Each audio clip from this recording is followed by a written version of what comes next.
Hello everyone, welcome to the Spooky Noodles Podcast. Today we'll be covering the tale of Annora Petrova.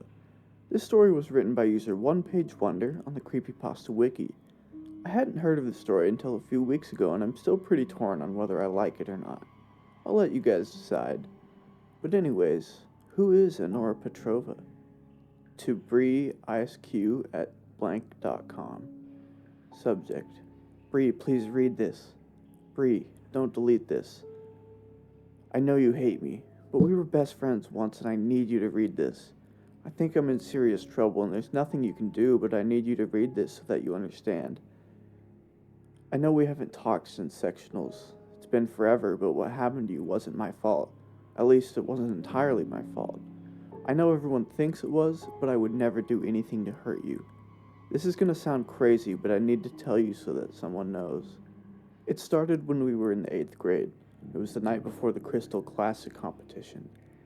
I was at home and couldn't sleep because I was so nervous about competing.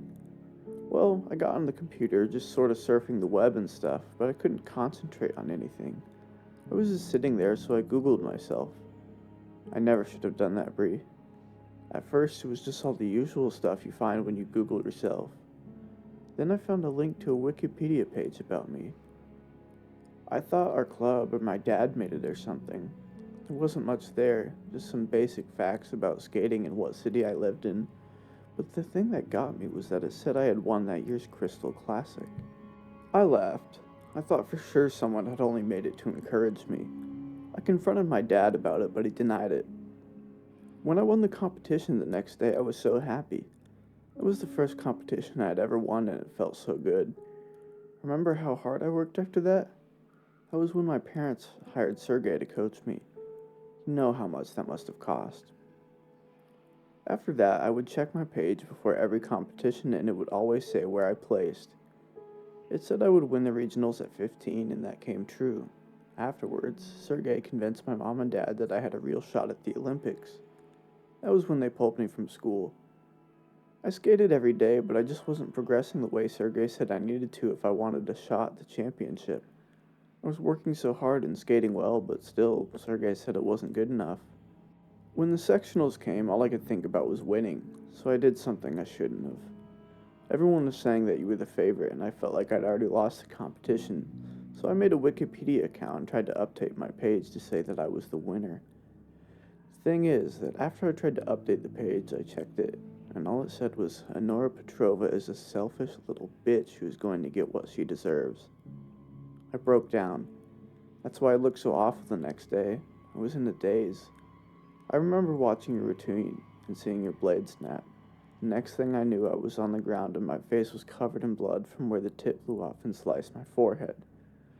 Then they told me it was my fault because I had your skates in my possession earlier.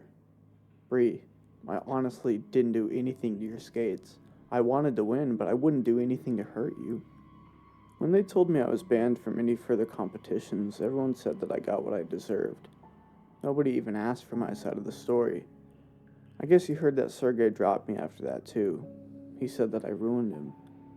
No one would talk to me. Do you know what it's like to be ostracized by everyone? I couldn't even get ice time. And then the page got worse. Anytime I check it, it would say all these horrible things about me. I can't even tell you half of them. The language was so vile. I'd cry every time I read it, but I couldn't stop checking it. I knew I had to do something, so I made a complaint to Wikipedia. I even tried calling them, but no one there claimed to know anything about the page. I was home alone that Friday night when I decided to check it to see if it had been taken down. The page was still there, only this time it said, Annora Petrova is a pathetic little orphan. I freaked.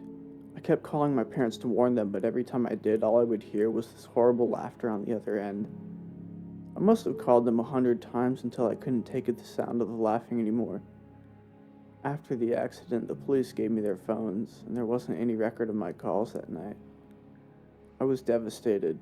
Before that, I was so busy training all day and doing homeschool, I never realized just how alone I had been the whole time. I know you tried to reach out, but I was so depressed and angry that I just shut everything out. Once I turned 18 and got the settlement money from the court, I came to Switzerland. I got to reinvent myself. My skating really took off. It hasn't even been a year, and I still feel like everything that happened was so long ago. That's why I shouldn't have done it, Bree. I'm writing you now from an old hotel outside of Prague. I'm auditioning for the ice circus tomorrow. I know it's the kind of thing we used to make fun of, but I really want this. I was feeling really nervous, so out of an old habit, I checked my page. It's so hard to say this, but when I read it to see if I'd get the job tomorrow, all it said was, Annora Petrova died friendless and alone, and it has today's date listed as my date of death. I'm sobbing so hard I can barely type this, but I wanted you to know the truth. Please believe me, Bree. I attached a screenshot of the page. It's all there, just as I told you. I don't know what to do. I don't know anyone here and nobody speaks English. Keep refreshing the page. God, it's been forever. I keep refreshing, but it still hasn't changed. I'm waiting for midnight. I don't know what to do, so I lock myself in my room. There's only a few minutes to midnight now. All I can do is refresh the page. I'm exhausted, but I can't stop. I'm afraid to leave the computer until I know what happens next. This story is a pretty creative use of the internet. Whenever I hear a story that uses the internet in this manner, I wonder how it would translate to pre-internet times. If you have a moment, you should look for the image that is attached to the story, as it is pretty cool. If you enjoyed this analysis, please consider sticking around for more. Next Sunday, we will be covering the story of one of the more monstrous SCPs. Our sources are linked in the show notes. If you've got any suggestions or tips for our future episodes, please contact us at our email spookynoodlespod@gmail.com or at our Twitter @spookynoodles. Your feedback is greatly appreciated. Make sure to keep your taste for horror alive by watching the next episode of Spooky Noodles on Apple, Spotify, Amazon, or YouTube. Thank you for listening.